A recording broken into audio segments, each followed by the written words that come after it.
Hola a todos, mi nombre es Nicolás Antoni Salcedo León y en esta ocasión hablaremos o tocaremos un tema sobre el curso de Historia de las Ideas Políticas. El tema se va a centrar sobre la guerra de Ucrania contra Rusia. Vamos a ello.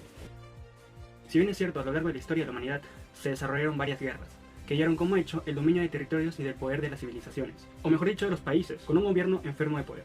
Ya en este punto podemos hablar o mencionar algunas de las guerras que fueron de tal importancia para el desarrollo de tal historia y cultural, hablando desde la Primera Guerra Mundial, datada en el año de 1914, la batalla de Somme en 1916, la Guerra Civil Rusa en 1917, la Segunda Guerra Mundial en 1939, Guerra Fría en 1947 y así como en otras, donde en su mayoría el país de Rusia se encuentra partícipe en todas ellas. Si bien es cierto, hoy en día está ocurriendo un hecho casi histórico, y digo casi ya que no se declara aún la tan llamada Tercera Guerra Mundial, entre una de las grandes potencias que es Rusia contra el país vecina Ucrania.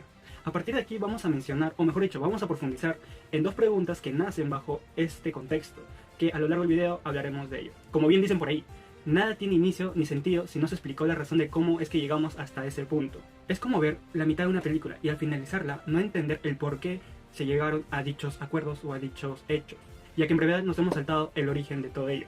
Es ahí que surge la problemática entre estos dos países que data más de 30 años atrás, tanto por conflictos militares y geopolíticos que simplemente abarca el querer dominar al otro, obteniendo así el poder de todos sus territorios.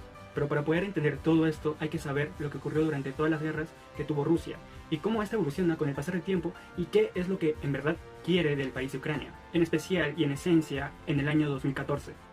Se cometieron más conflictos, aunque hayan sido menores, de alguna manera, entre estos dos países, entre Rusia y Ucrania, donde empezaron a aumentar debido a las protestas callejeras que se cometieron en Kiev, bajo el gobierno del presidente o dicho mandatario Viktor Yanukovych, que es este señor. Anteriormente he mencionado que vamos a tocar dos problemáticas que van a ser como una pregunta, dicho cuerpo para poder desarrollar este tema. El primero de ellos es, ¿cuál es el origen del conflicto entre Rusia y Ucrania? Esta pregunta, antes que nada, es algo un tanto compleja para poder contestarla, ya que los medios de comunicación se encargaron de mezclar o simplemente no poder informar adecuadamente de qué va en realidad este conflicto. Este conflicto ya data más de 30 años atrás, mencionado anteriormente, pero el conflicto militar, político, geopolítico, data desde el año 1991, después de la caída de la URSS. En el 2014, los conflictos entre estos dos países empezaron a aumentar a gran escala, debido a las marchas o manifestaciones callejeras que se dieron en Kiev, que vendría siendo la capital de Ucrania, durante el gobierno del presidente Viktor Yanukovych. Durante la huida del presidente Viktor Yanukovych, Rusia aprovechó este acontecimiento e invadió el territorio de Crimea, que dicho sea de paso, es una zona estratégica que permite la conexión del Mar Negro y la salida hacia Rusia, siendo esta a su vez el territorio que fue perdido en la guerra, o mejor dicho, en la Segunda Guerra Mundial. Después de este conflicto, los problemas entre ambos países persistían, generando sanciones contra el país de Rusia por parte de la Unión Europea, junto a la disolución del territorio. Pero los sitios de Donetsk y Luhansk son los nuevos puntos de recuperación a vista del país de Rusia, al declararse estos territorios como independientes, motivo por el cual es la razón del conflicto actual entre Rusia y Ucrania. Y la otra gran pregunta es la siguiente: ¿cuáles han sido las consecuencias de la guerra hasta el momento? Podemos resaltar más de 2 o 3, específicamente 6 consecuencias ocasionadas por este conflicto. La primera, y si bien es cierto, es el aumento de los combustibles fósiles, es decir, el alza del aumento del costo del petróleo, gas y gasolina, que esta a su vez afectará a nivel mundial, ya que al ser tan importante para el uso humano, esta se verá afectada por dicha guerra, incrementando entre sus precios, duplicándolos o hasta cuadruplicándolos, dependiendo del costo de cada país. Cuando se altera el costo, disminución o se da la escasez de alguno de estos elementos de cadena productiva de valor que tiene impacto a largo plazo a nivel mundial, la segunda consecuencia vendría siendo la comunicación comercial afectada. Si bien es cierto, y creo que todos estamos de acuerdo en este punto, es que el comercio es muy importante para todos los países, ya que de esta manera se produce tanto ganancias como para poder mantener a los países. Pero bajo una guerra, tanto vía aérea, terrestre o marítima, se verán afectadas e incluso se darán algunas restricciones, y a su vez esta sería la encargada de afectar la parte económica y la parte de subsistencia de los países. Tercera consecuencia, la crisis humanitaria.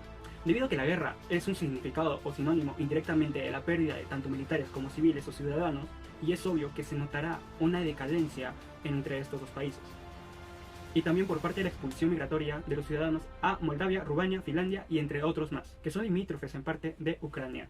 Cuarto punto, se verán estados fallidos. Con el pasar del tiempo veremos una mínima o mayor degradación en el país de Ucrania, un estado que por ende está siendo fallido durante este acontecimiento y un importante movimiento social. Este incidente ha perturbado enormemente a la población interna y externa, pero si hablamos de población interna, el 80% de esta población vendría siendo propia Ucrania, mientras que el 20% vendría siendo ciudadanos de Rusia, por lo que la discriminación entre las minorías sería algo intensificada. Y a causa de esto se dará el caso perfecto para poder respaldar lo que dijo el presidente de Rusia, Vladimir Putin, mencionando que va a haber genocidios entre este pequeño territorio. La quinta consecuencia, la inseguridad internacional.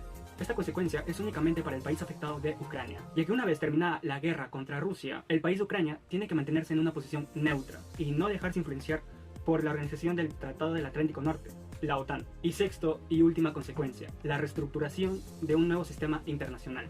Es necesario reconstruir un nuevo sistema internacional de controles y equilibrio en que la votación sea mucho más democrática que la que se lleva actualmente en el Consejo de Seguridad de la ONU. Dentro de los 15 miembros, 5 son permanentes, mientras que los otros 10 son personas reemplazables cada 2 años, votados por la Asamblea General y aprobados por el Consejo de Seguridad, y que a su vez no se permite ninguna decisión de desbloqueo.